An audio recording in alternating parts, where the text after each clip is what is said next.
Hi guys, welcome back to the channel and to a new video. So today we are going to have a look at Zorin OS, which is based on Debian and Ubuntu LTS. So it has a very rock solid base and it's targeted mostly for people who are switching from Windows and macOS. But before we jump into the video, let me remind you also that you can now become a member of the channel if you click the join button under the video. That will help me a lot and it will also support my work. So without further ado, let's jump into the video.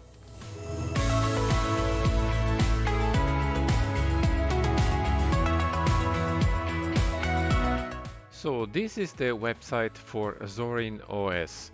Now I'm just going to give a quick look here because then I want to jump into the installation procedure.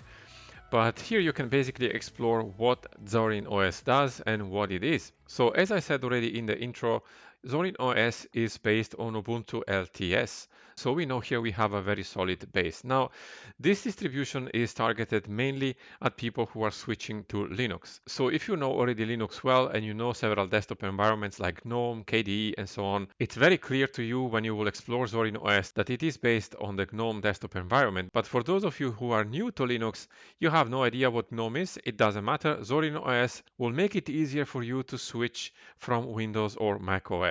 Now, there are three distributions that I usually recommend to newcomers to Linux. One is Linux Lite, which is still one of my favorite ones. There is also Linux Mint, of course, and also Zorin OS. Now, Zorin OS comes in three editions. If we go to the downloads website here, you will see we have Ultimate, Core, Lite, and Education. Well, Education is self-explanatory. We have the Ultimate, Core, and Lite editions here. We can click Compare Editions to see what's the difference. So the Ultimate Edition, as you can see here, includes everything that Zorin OS has to offer, including games, support, and many more. But the catch here is that the Ultimate Edition actually costs 39 euros. And if you want to have the full desktop experience with Zorin OS, you can definitely do that. But then we have the core experience, which is free, includes a little bit less features, but for most people, it's going to be probably enough. Then we have the Lite version. Actually, let me click here on the Ultimate version to see what this offers. So we have here the full app selection. We have also the desktop layout for macOS and Windows. So here basically if you're coming from Windows or macOS, you can choose the layout that you prefer or the one that is most familiar to you, and you will feel probably much easier to switch to Linux here. Then you have more games and some more extra features here, which include Ultimate Lite Edition for old and low specs PCs. Now this, as I said, costs 39 euros and you can download it directly from the website. Now, the core version basically has only the Windows layout. That means if you're coming from Windows, you can select the layout that you prefer and you will feel right at home when you want to switch to Linux. It includes also LibreOffice, which is compatible with Microsoft Office, although Zorin OS now ships with version 6.4, if I'm not mistaken, which is not really up to date, and it offers less compatibility than version 7. And now we have the Lite version. The Lite version comes with the XFC desktop environment. It looks fairly similar also to Windows, as you can see in this screenshot here, but it runs on older hardware because the XFC desktop environment is much lighter on resources. And as it says here, it runs fast on computers as old as 15 years old. So if you have an old machine, you will definitely feel the benefit of running the Lite version. So anyway, you can download these versions of Zorin OS here from the website. So let me switch over to the virtual machine where I'm installing this.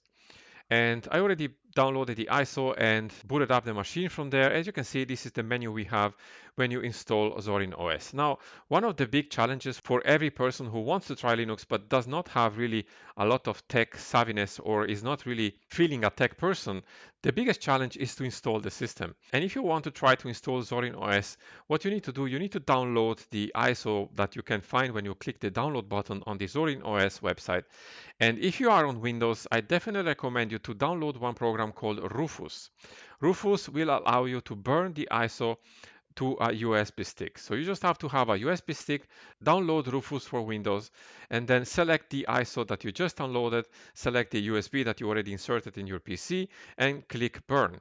And you will be able to burn your ISO there, and then you can boot your machine from this ISO. Now, this is again another challenge. Some computers have a key that you need to press in order to boot from the ISO, from an external ISO. It might be F2, it might be F8, or F11, or F12. It really depends on the manufacturer. So you'll need to try out to see which key will allow you to boot from an external ISO. Now, once you've done that, you will be greeted by this menu. And here you have several options. Now, the only thing which I want to tell you is if you have an NVIDIA card, just go to try or install Zorin OS for NVIDIA cards here. But if you don't have an NVIDIA card in your machine, you can just select the first option. Then whichever selection you make, just hit enter and the machine then will boot up. This is going to take a moment to do that. Pretty fast in my machine because it's a virtual machine here. And this is the selection we have. So we have the selection to try Zorin OS or install Zorin OS. So I will go ahead now and try it because I want to change also the desktop resolution for you guys so that you can see a little bit easier on your monitor since it's a 1080p monitor here. And this is the desktop of Zorin OS. So you can see here, it basically looks very similar to Windows. We have the time here. We have also the taskbar and the menu. The menu is fairly neat because it's fairly nicely organized and it looks very flat. So it has a modern look here. You have your folders, your home folders here where you can navigate through your computer. You have the software center, you have the settings and also the activities overview. And here you have the categories for your software basically. So what I want to go through with you guys, especially if you're new to Linux, I want to go through the installation. So I'm just going to go here and double click the installer. And this is the same installer, by the way, that comes with Ubuntu. So it's the Ubiquiti installer. Now here you can select the language. So English is fine for me. Now for the keyboard layout here, I'm going to select my keyboard. I have a Swiss keyboard, so I'll just have to scroll down here and select my country and select the version I have. You can of course change this accordingly and click continue. Now here you have already the option to download updates while installing, and that's because I have already an internet connection down here. As you can see, I have an internet connection here. It's a wired connection. So if you have Wi-Fi, your Wi-Fi should be automatically detected and you should be able to select your Wi-Fi network directly from here. Then enter your password and you will be connected as well. And then you can download also updates while installing the OS. This will save some time after the installation. Now, if you are not sure whether you need third-party software for graphics and Wi-Fi, just select this checkbox here to make sure that you have all the drivers you need.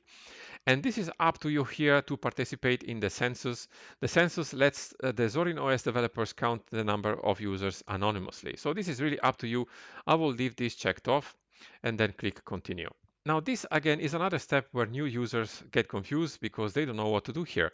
So what does it mean LVM? What does it mean for security? What does it mean something else? Well, for those of you who know already, of course, I will repeat it here, but you can encrypt your installation so that when you boot the machine, you need to type a password to enter your disk.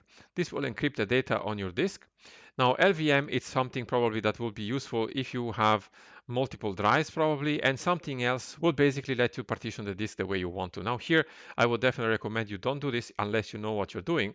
For most cases probably, and especially for people new to Linux or to Zorin OS, erase the disk and install Zorin OS. It's definitely the best option. If you just want to try the system, you can try it in this live ISO here because this is not going to touch your installed Windows operating system. So then I can click install now. And this is a summary of changes that are going to happen to the disk. So for those of you who know about partitioning, you can see the Ubiquiti installer here partition the disk exactly the same way as it does in Ubuntu.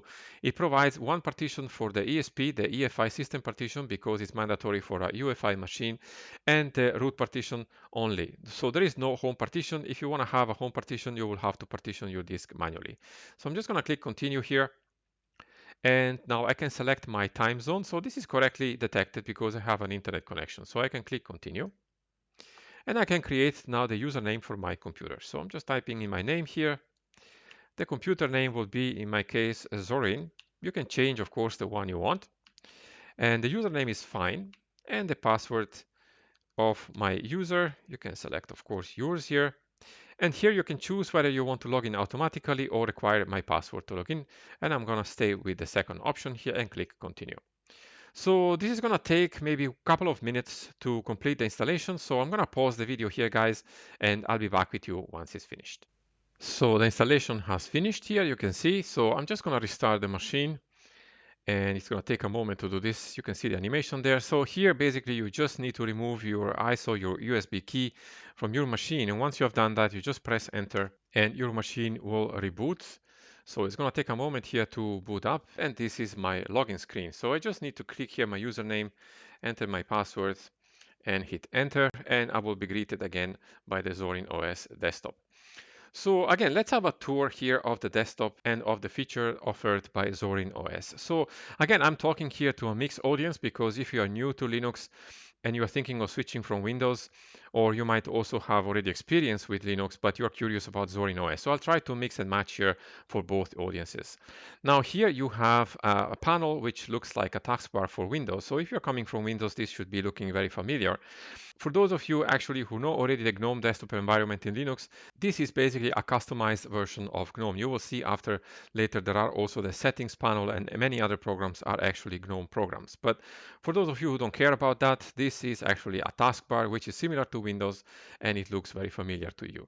So here you have your start menu, basically said your menu for your machine where you have all your folders and programs that you can select.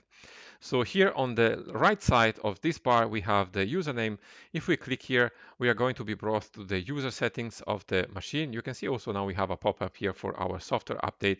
I'm going to look at this in a second. Let me actually minimize this for now. And here you have your home folder. So these basically are shortcuts to your documents, downloads, music, pictures, and videos folder. So you can click on one of these and you will open up here your file browser to your documents. You can see also the file browser here looks kind of a mix and match between Windows and macOS, but it's very clean and it's very simple. And I think if you're used to macOS or Windows here, you will probably feel right at home. So this, if I'm not mistaken, is also the file manager. This is the file manager for GNOME.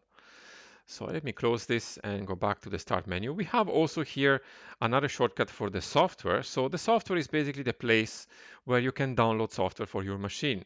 Now, this is actually the software center for GNOME.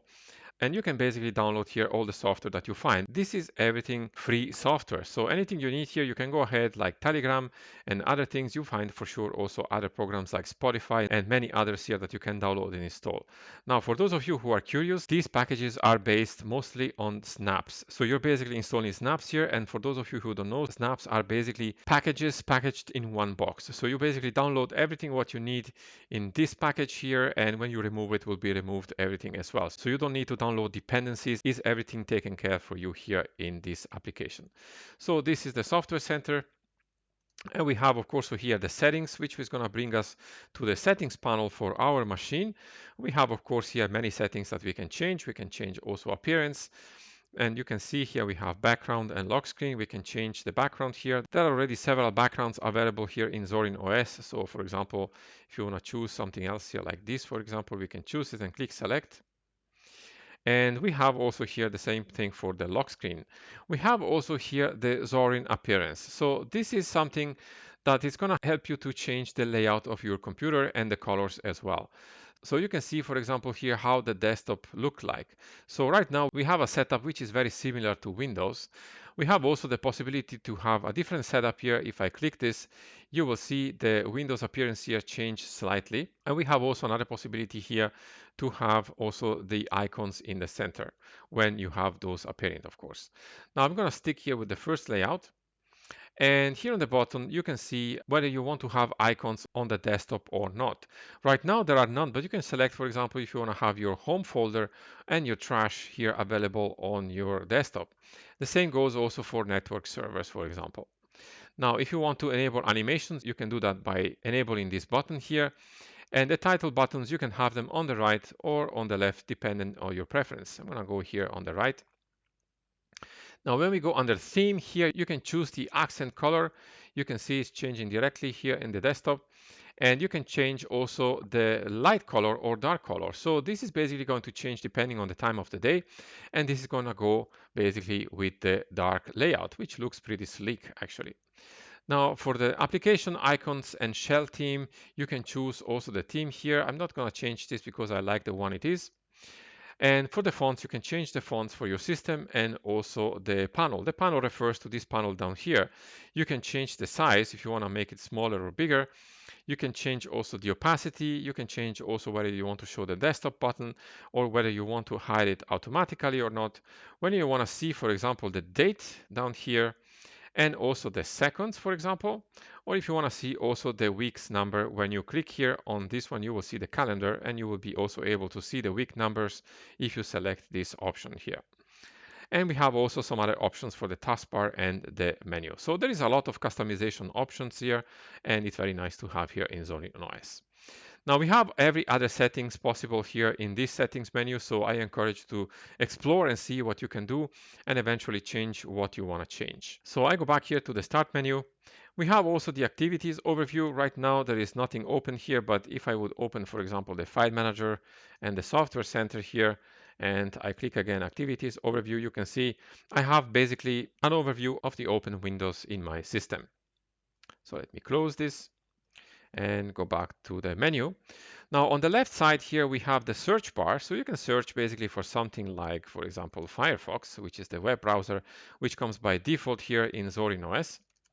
And then we have our software categories. So we have accessories here, which include clocks, files, the maps, the GNOME maps in this case, the text editor, the weather widgets, and so on. We have also games. There are already some games pre-installed here. We have also some tools for graphics. We have GIMP for manipulating images. This is fairly similar to Photoshop with a little bit less features, but it's fairly complete, although the learning curve here is a little bit high with GIMP. And we have also the document viewer here. We have also a simple scan utility for scanning your documents. For internet, we have Firefox, as I showed you already before. For Office, we have LibreOffice already available. Now, this, again, as I said before, should be LibreOffice 6.4 exactly. So it's not the latest version, and I know version 7 actually offers better compatibility with Microsoft Office, but I am pretty sure actually that Zorin OS will update probably when Debian will update to version 11 with the kernel 5.10, which should be actually in 10 days from today. And then I'm pretty sure that Zorin will probably update also its version of the OS, including more newer packages. But for now, 6.4 is good enough. And we have also here for sound and video, we have already Brasero for burning CDs and many other utilities. And we have also our system tools like we saw before. We have startup applications here, the Zorin appearance, what we saw before. We have also Zorin Connect. So Zorin Connect here basically allows you to sync your mobile phone to your computer, where you can also reply to SMS. This is going to work probably mostly with Android devices more than iPhones, but it's nice to have anyway here. So right clicking on the desktop here, you have of course access again for creating new folders, new documents. You can also change the background right from here. So let's select here, for example, this one and click select. So for those of you who are more experienced in Linux, you can always open up the terminal. Now the terminal is something that it's very familiar for people who are used to Linux, especially for people who are working a lot on the terminal to customize the system under the hood. Now if you are new in Linux or new to Zorin OS, you don't have to do this. It's absolutely optional. You can manage your system by doing what I showed you before from the settings and the software center. But if you are used to Linux and you're experienced, of course, you can always update your packages from the terminal because this is a Ubuntu Debian based distribution. So sudo apt update is the command here. You need to enter your sudo password or your computer password basically, and you can update your repositories. And I'm pretty sure we will have some updates here. You can see we have 271 updates. Now we have also here in the start menu, we can type in updates, and you can see we have the software updater. Now this is something that for sure people who are new to Linux will use. So you just click here and you will be able to update your software directly from here. Now it's going to tell you there are some updates for your system, and it's going to tell you whether you want to install them or not. So you just click install now, and in the end, probably you will be asked to reboot your machine, especially if there is an important update, and you can reboot your machine and you will be able to use the latest software on your system. Now, if you want to do it from the terminal, again, you can do sudo apt dist-upgrade, and it's going to tell you, do you want to upgrade your system? I'm going to say yes here. It's going to take a moment because there are 270 packages or something like that to update your system. Now let me open up another terminal here. And let me actually increase the font size so you can see also better. I should have done this before. So let me type in here lsplk just to show you that the Ubiquiti installer created basically a 512 EFI partition, and the rest is the root partition. Nothing fancy here. And if you type in cat/etc/fstab, you can see basically the fstab file here. Again, we have our EFI partition down here and the root partition. They are mounted, of course, with the respective mount points, and the ext4 file system was used by default. Now, the kernel, if you're curious, the kernel here in Zorin OS 15 is 5.4. This is the same kernel that we have also in Ubuntu 20.04. If I'm not mistaken, it's an LTS kernel, but it's going to be surely upgraded to 5.10 since Debian is going to be upgraded also to 5.10 with Debian 11. That means basically that it's going to be able to run on newer hardware. So let's go back to the other terminal here. You can see we are almost done here.